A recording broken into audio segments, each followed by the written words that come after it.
I'm just wondering too, the damage already done by these global warming crusaders. I'm thinking particularly one, Matt Keane, the energy minister in your supposed Liberal New South Wales government.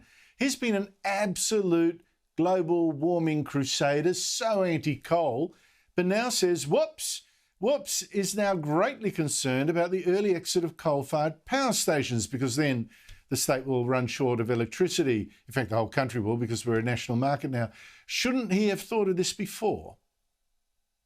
Well, Andrew, it's an incredible display of incompetence, because Matt Keane is the author of the early exit of coal in New South Wales. He, less than a year ago, produced and legislated a so-called roadmap for 100% renewables electricity generation in New South Wales. And when I raised repeatedly in the Parliament the concern about the early exit of coal, he was happy about that. He was delighted. He said, that's the whole purpose of the roadmap. Let's get rid of coal.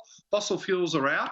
And somehow we're going to power up a modern economy, a modern society, with 100% renewables, even though obviously on a windless night, there's no electricity for anyone.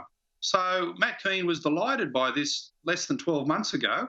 And now, under clear advice from AEMO, the Energy Security Board and the federal government, the penny's dropped that he is forcing the early exit of the coal-fired power stations and putting at risk blackouts, economic decline, social problems in New South Wales by not having a reliable power grid. So it's a massive admission of failure by this guy, and he's totally clueless as to what to do about it. Having told the coal-fired power stations to go, what do we do in New South Wales to keep them operating, knowing that if they close, we're going to have blackouts?